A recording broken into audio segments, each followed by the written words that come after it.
I want to talk to you quickly about different types of writing that you are encountering as part of this course. Obviously, you're doing some writing under directions that I give, but you're also reading, and you're not going to be doing any writing with the reading I give you for some of these readings, especially towards the second part of the course. But you're just watching and experiencing how a good writer is going to work with their topic. So I wanted you to experience that. And what we're going to look at this time around is sports writing. Sports writing is not a mystery. It's not anything that's overly complicated. It's interesting once you start thinking about it, but it's obviously writing about sports. And you might think to yourself, well, how is this a certain style? How is this going to help me, with college writing or whatnot? And I would say, I really don't know, other than, as you do more reading and more watching and more listening. So I'm saying watch movies, films, series, uh, um, listen to podcasts, to music. All of this is composition. And then obviously reading all sorts of stuff from comics all the way to scholarly articles. You're watching successful authors put together different elements and make them work together as one piece. That's literally what composition is. To put by alongside or alongside each other elements that you are bringing in, excluding some, bringing in others, and calling it a finished piece when you're done. So, there is a sense we're just reading this way about sports will help you. But what I want you to see more than this is that this is, for some of you, this could be a potential area for income. You're going out, getting a job. You might need supplemental income. You develop your skills as a writer. You might be able to write about the market. You might be able to write about education. You might be able to write about parenting. You might be able to write about your job. You might be able to write about sports. Okay, so the beautiful thing about sports is that because the game itself is arbitrary and artificial, in the sense that without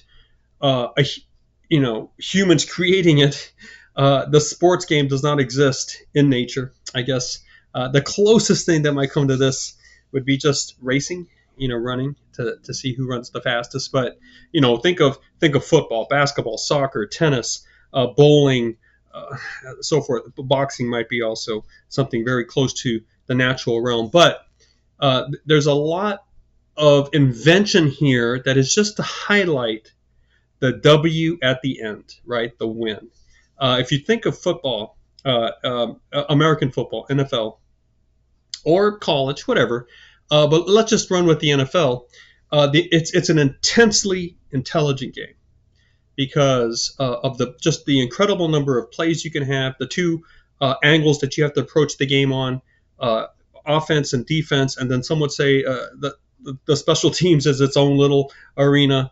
But to have a ball that's shaped a certain way that you can do a lot of things with. You can work with how it bounces off the turf if you're punting. You can work about how to zip it through the air with spirals. All sorts of stuff. But the thing is, you're just trying to get this ball to break the plane of the end zone. You're just going to try to get the nose into the plane, and it's a touchdown. If you get more, that's great. But it's this notion of just at one level very simple to understand, right? On another level, it is very complicated because the ways the rules have evolved.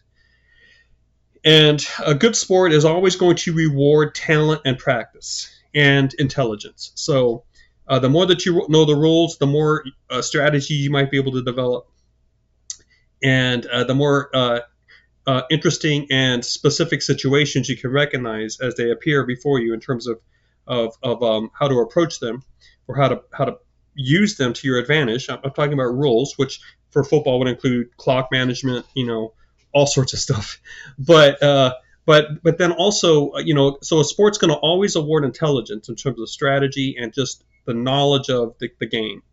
A good sport is always going to reward practice, and in other words, to some extent, all of us can get better if we just put the time in and practice.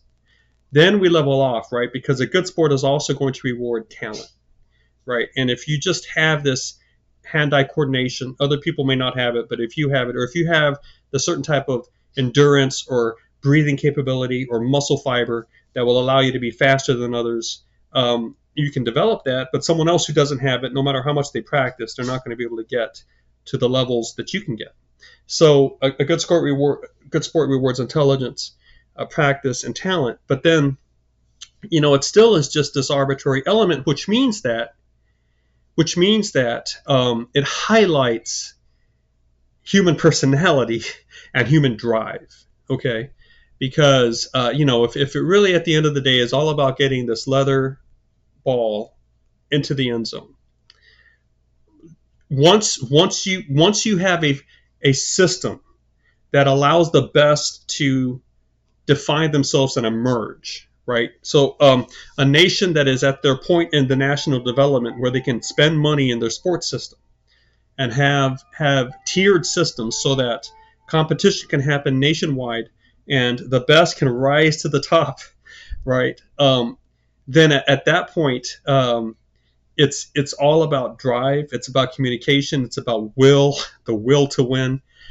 This shows up in the NFL with the saying "any given Sunday," because you might have a team that had a little bit of injury issues, a little bit of bad luck, a little bit of whatever, and they're sitting at 2-9 or something, right? And then for that scheduled week, that week they're scheduled to play a team that's could be flipped 9-2. They won 9, lost 2, and you're playing a team that has lost 2 and won 9. Well, the notion of this phrase "any given Sunday" is that everyone really is that good at the NFL that anybody can win. A 2.9 team might just put it all together for that 1 week and actually beat a 9-win, 2-loss team. So what sports does is it highlights player personality and coaches. But what I mean is that it takes the person and says, now it's about style. Now it's about drive. Now it's about will.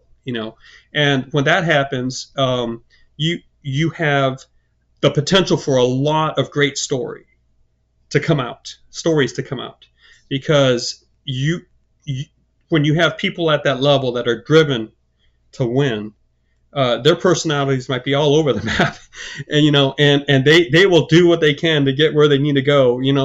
So there are many incredible stories that come out of the sports world. All right, so not to exclude other arenas as well. I think the market and stories about money and about beating the market, if you will, becoming a great player in the market. There's a tension and a drive there as well. But here we're just focusing on sports because I have some short sports pieces for you to read about Babe Ruth, about Jay Dean, and I want you to read them and just see how they flow and see if what I'm saying here in the video is exemplified in the short pieces. And then I want you to keep in mind, a question I want you to ask yourself as you engage with any text that I give you. How did this thing create interest, maintain it, reward it? What were the titles like? Because remember, the titles very often are the first thing, and sometimes the only thing a reader is going to ever get before they make a decision as to whether or not to continue on. Okay, so after you examine what the titles are like, how did they open? What were the first couple of lines? Because once the eye drops from the title down, that right there is a sort of a victory, for the writer. But then how do they get the eye to be engaged in that first paragraph and keep on going? So remember, it's about creating interest, maintaining it, and rewarding it.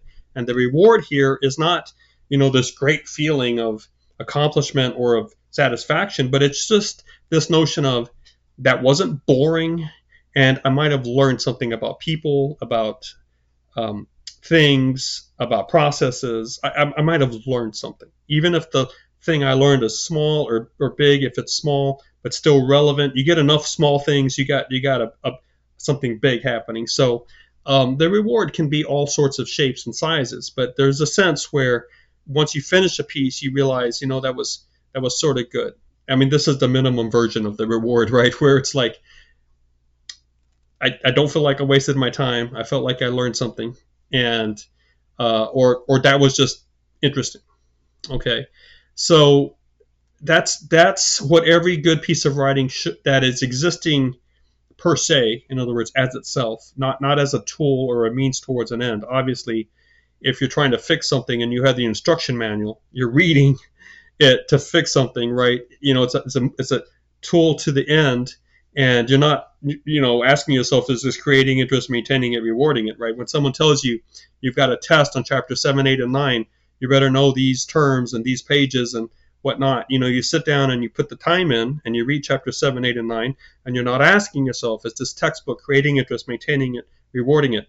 Which is one reason textbooks are so incredibly boring so many times, and the style is so bad, because they have a captive audience. They don't have to create interest and maintain it and reward it, lest you walk away from the text and go find something else to occupy your time.